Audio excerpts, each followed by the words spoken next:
I take this over Space Jam 2 any day. Welcome back to Watching the Wall, where we picked out another random DVD, and today we're going to be talking about something a little faster paced than last time.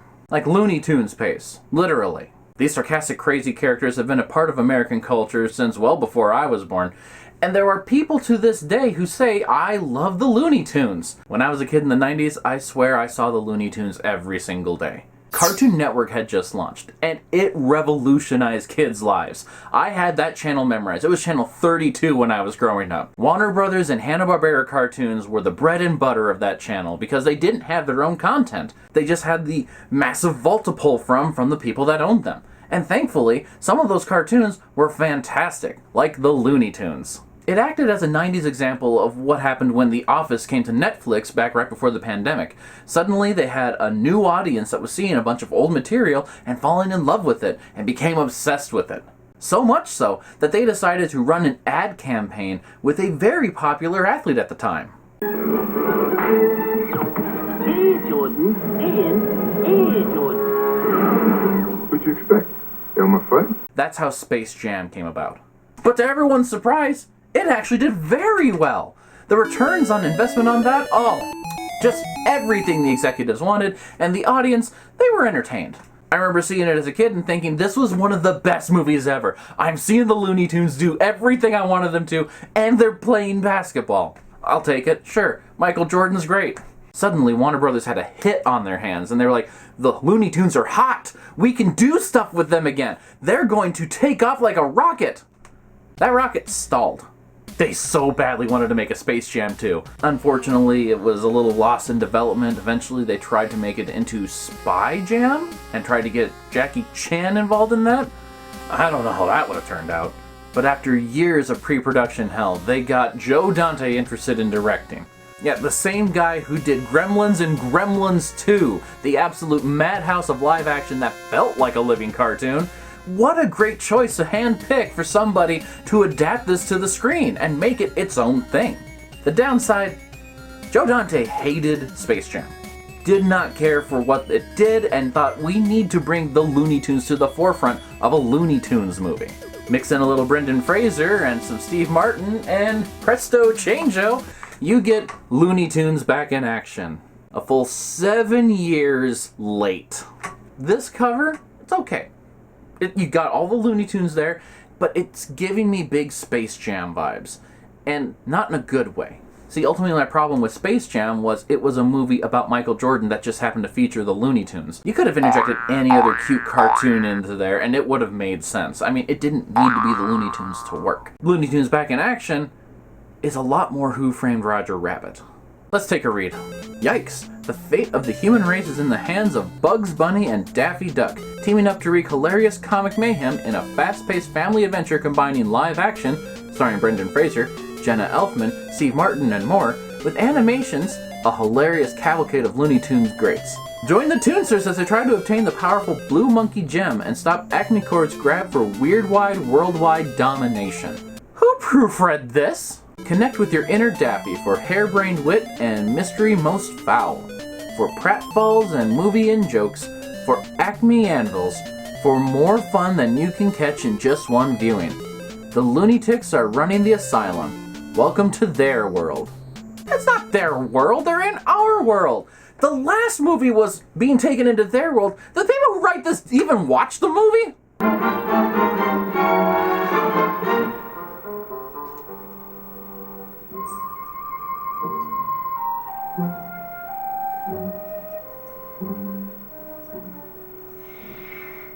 Very, very quiet. I'm hunting wabbits. You know, I swear I've seen this one before. Fire!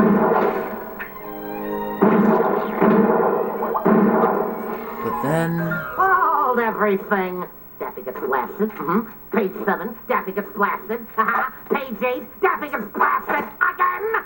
What's the matter with you people? We can't do this kind of stuff anymore. Daffy is none too pleased at the repeated punchline that he's had to suffer for 50 years, but you know what? It's Bug's world and we're just living in it. Hey, Bobby, how's the wife? Great nose job, Chuck. Oh, thanks, Coils. Don't you hate it when work has a favorite and you don't know why? They just sit back and do the same thing everyone else does, and yet they get cheered and applauded. the entertainer the rabbit is. Fine.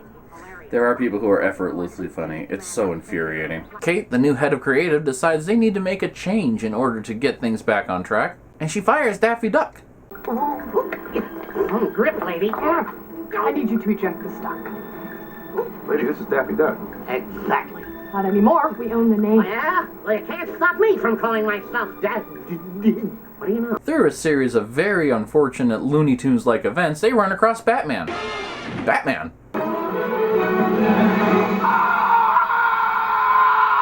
That's not right. Cut! That airbag cost a lot of money. Okay. Good morning. Hey, Batman, you good? All right. DJ successfully kicks Daffy off of the lot, and then gets fired for ruining everything. Miss Houghton.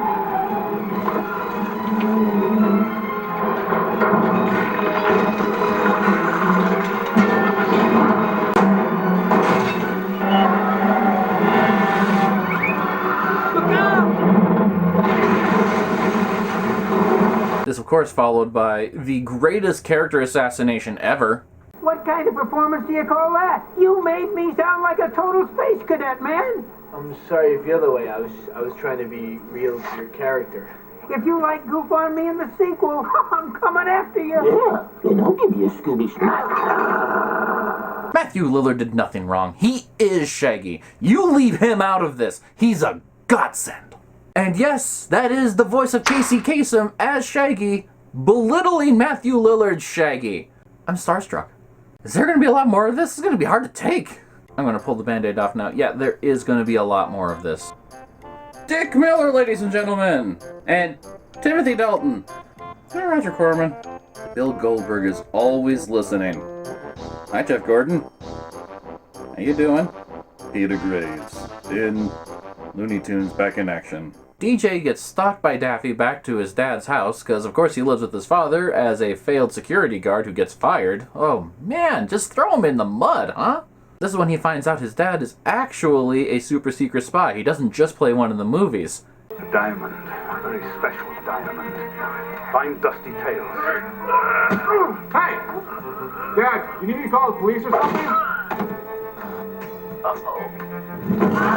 The grittiest Bond before Daniel Craig is in a Looney Tunes movie. My theory is all the celebrities wanted to be in this one because Space Jam was such an overnight success. So you can see how they got a big name like Steve Martin to be the villain in this one. We cannot have 9-year-olds working in sweatshops making Acme sneakers. Not when 3-year-olds work for so much less. Steve Martin, who is himself a living cartoon character. Everybody in this film is doing a great job. When you're acting opposite Looney Tunes, you'd have to think it's going to be pretty hard to get a convincing performance, because how do you visualize this? You just got the little silver ball, right? Very talented puppeteer, Bruce Lanoil. Having these guys on set, having these rudimentary but effective, thank you, puppets. I think he just called you rude, Bugs. It's a different look in the eye. You know, there's something there. There's something to play off of, and it shows in the performance. Once we do a pass with these guys, they know exactly where the puppets are in space. Brendan and Jen are brilliant at that. I think this is brilliant. It also explains how they have such good interaction chemistry.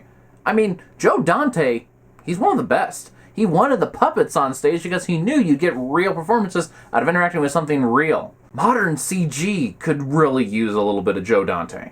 So with all this star power and everything I've been saying high praise about it, it had to do fantastic, right? It also got an $80 million budget, so that means obviously the box office. Oh. Mother. So remember how I said that the cultural landscape was groomed pretty nicely for Space Jam's arrival? If this movie had come out in 1999, oh man, I bet you it would have made another $200 million. But this didn't come out in 1999. It didn't come out in 2000. It came out in 2003.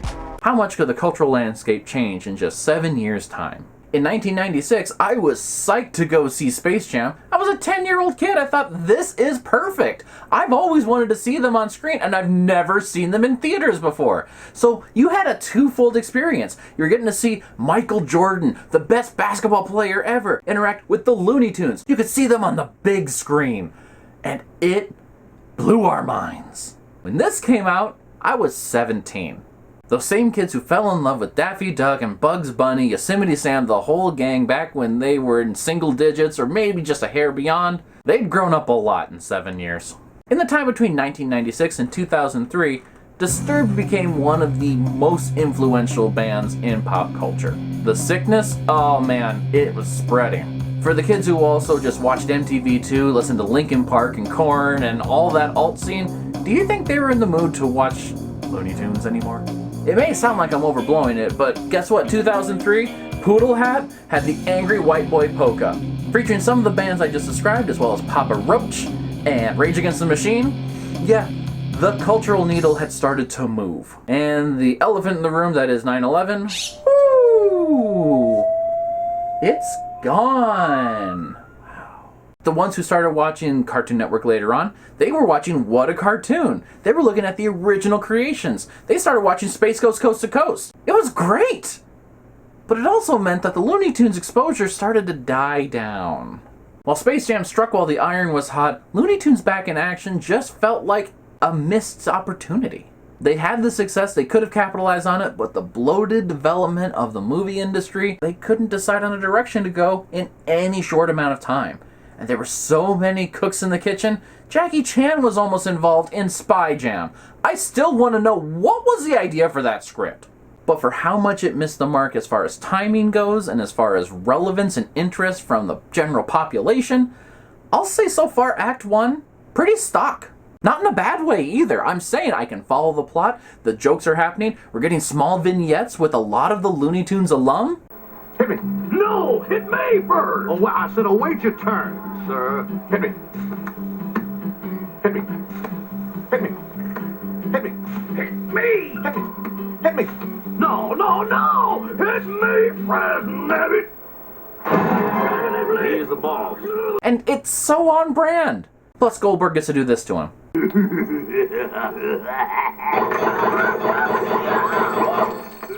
And no, he doesn't spear anyone in this movie. What a waste! We move on to Area 52. Area 52 completed so many bingo cards for me. I'm a huge fan of old sci-fi movies, especially when they're riffed on by Mystery Science Theater 3000. And there are some alums in this scene.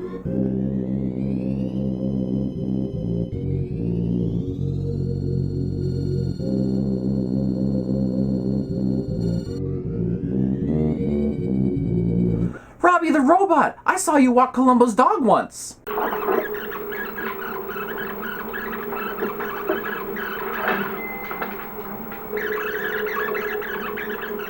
He was in everything.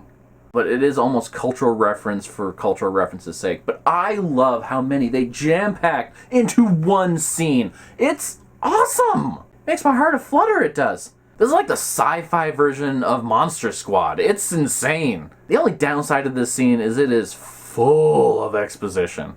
And post-production fixing, I think. Blue Monkey Diamond, a supernatural gem with the ability to turn people into monkeys, and then back again. It is the Acme chairman's goal to turn the population into monkey slaves, to manufacture shoddy Acme goods, and then change them back to people to buy the stuff. If this was the monkey gem, why did it do this in a deleted scene? Taste the power of the monkey. You know, Bugs, that's a good look for you, but it's a better look for her. Well, hello. Oops. Yeah, it's not tracking for me. This just screams heavy rewrites because this exposition kind of comes out of the blue and is super important to the rest of the movie, and yet you're just distracted with all the bells and whistles and cameos, and this is the comedy equivalent of sexposition. Okay, just dangle some funny things in front of them and people won't notice you're explaining the whole plot. Though what this plot does do very well, that Space Jam did not do, it gives us ample time with the Looney Tunes in interactions. They're not just on screen taking up space saying, I'm gonna do my big bit. No, I'm gonna do my big bit. I'm gonna make a topical cultural reference. You get to see Daffy and Bugs as their on again, off again friendship. It's beautiful. I'm telling you, Daffy, I heard the Warner Brothers say you were their best duck. Flattered though I may be, flattened I will not, in order for you to get the laugh. It's all woohoo, yuck yuck, and then bam wham wham. And your tail is on fire. Exactly my point. No, really, your tail's on fire. The movie just pairs these two together and just walks right along with them. And they even have some really great banter with the humans.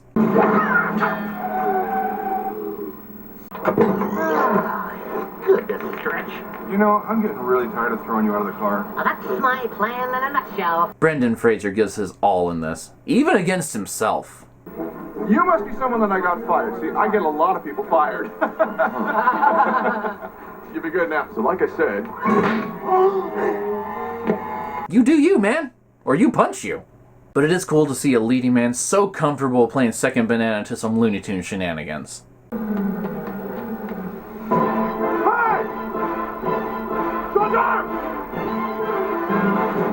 Oh, oui, monsieur? There's a man he's got a woman. She's tied up in a burlap sack. He's taking her to the Eiffel Tower.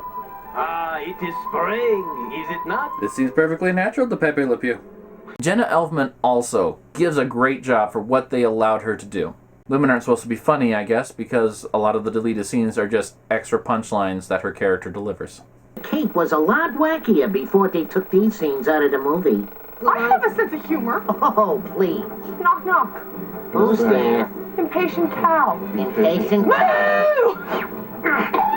Oh, come on, that was funny. Yeah, that's why I'm laughing so hard. Oh, super advanced species, my butt. Oh, honey, do you go out with it? Thanks. Now let's see what we can do with all this bushy bush. It's unfortunate because I think her deliveries were fantastic. After they escape from Marvin the Martian's attempt to try and bring all of the baddies against them, they realize they have to get to Paris. So just how are we supposed to get to Paris?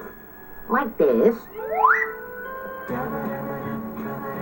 Bugs, if you could do that the whole time, why didn't you do it in the first place? After discovering the plot MacGuffin in the Louvre, they are then attacked by Elmer Fudd. I'll take that. What gives, Doc? We made 35 pictures together. Well, as it turns out, I'm secretly evil. That's showbiz for you. Now one would think, we already saw this in the opening, how much better could it be? They go into the art and they take on the styles.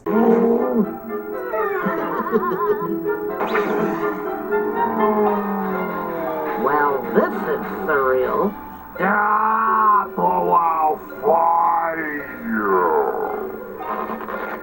I want a whole short about this.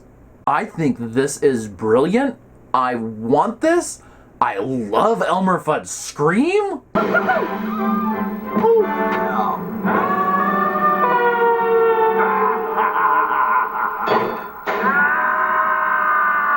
Intermixed among a lot of the stupid punchlines, which they're famous for, and they're funny, they're just dumb, you get moments of brilliance like this, just interwoven seamlessly into the rest of the plot. And I'm not even going to say do away with the human plot. I actually think the human plot in this is good. But I want more of these creative sequences I didn't see coming. I want to see the Looney Tunes stretch their art form and achieve new highs. It was so good to see. I think we should go back and help him. Nah, Elmer never gets bugs. It's a formula, but it works. Great thing about movies. The sneakiest Goldberg's ever been in his life. After DJ Drake saves Kate from the Eiffel Tower abduction Bill Goldberg pulled on her, I smell toast. They make their way to Africa.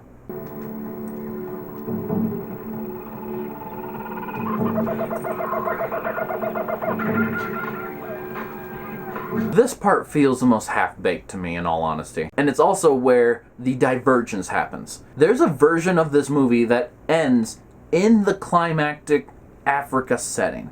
I can't tell you what the original ending is. I only saw part of it. Unfortunately, this DVD does not play fair. What? What?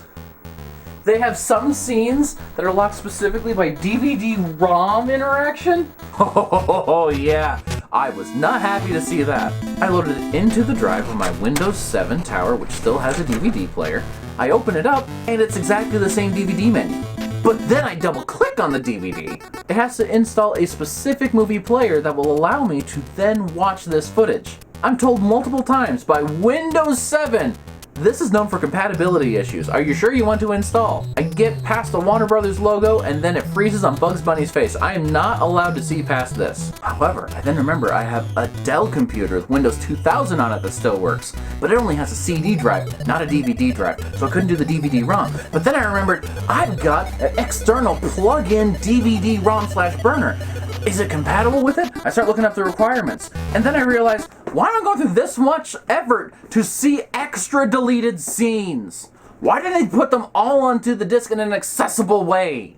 If they went through that much effort to hide it, they must be ashamed of what they put on there, so I'm not even going to bother trying to Google that. They locked it behind this wall of antiquated technology. I'm going to respect that and say, no thank you, sir, I'll accept the movie as is.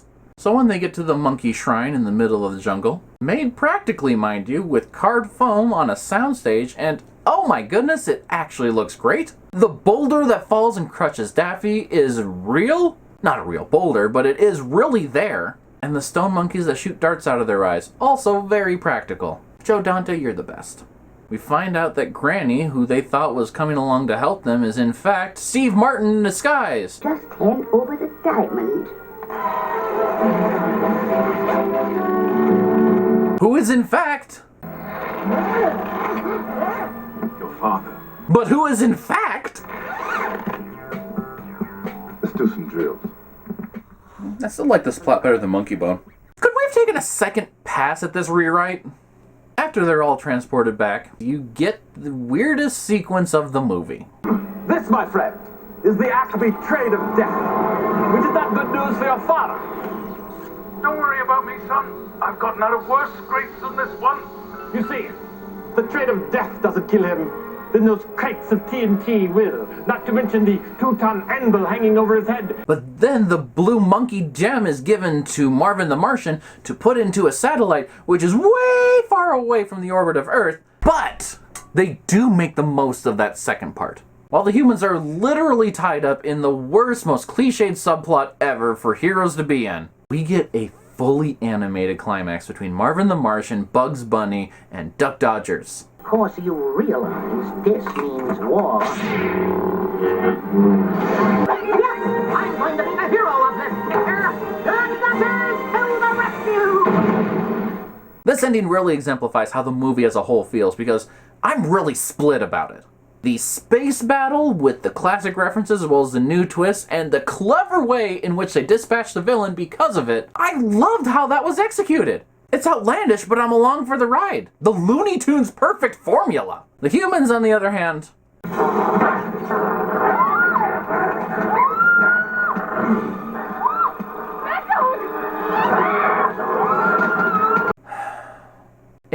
It feels weird. It looks bad. It just seems like they didn't know how to wrap this whole thing up. So they don't. You achieved your goal of being a hero. Yep. But you didn't achieve your goal of getting me back in your stupid movie. Aha! Cut, Rip, cut the rock. That's it, guys. Remind me to get a new agent, will ya? And we end up exactly where we started. Bugs Bunny getting his movie made and Daffy Duck being dragged along for the ride.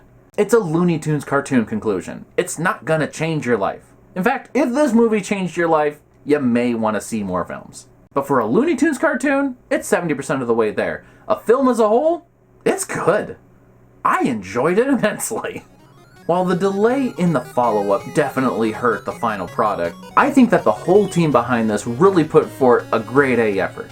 Combating with the studio having to suffer through rewrite, and yet at the end of the day, I would recommend that my grandkids watch this film. They may need a little bit of guidance, it is PG after all, but I'd say this is a real fun time. So, the big question now, buy it, stream it, lend it, or toss it? I'd stream it. It's honestly not worth the hassle of the DVD extras. I'm sure they're online somewhere. They throw this artifice of the Looney Tunes talking over half of them Which, yeah, they're doing bits and stuff, but I'm curious about more behind the scenes. You don't need to make everything into a joke. I'm curious how your movie was made. Or are you ashamed? Thank you for watching The Wall with me. I really appreciate all the support that I'm getting from the people who I'm showing these to. If you have any comments, critiques, questions, you can put comments below or email me at theothersocio@gmail.com. Yeah, I'm still going to use that until this channel takes off with Watching The Wall, which may happen, who knows. So until next time, remember, if your flying spy car runs out of gas, don't question it.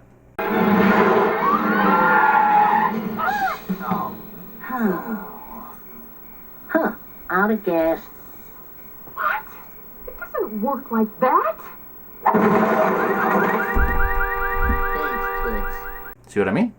Bye for now!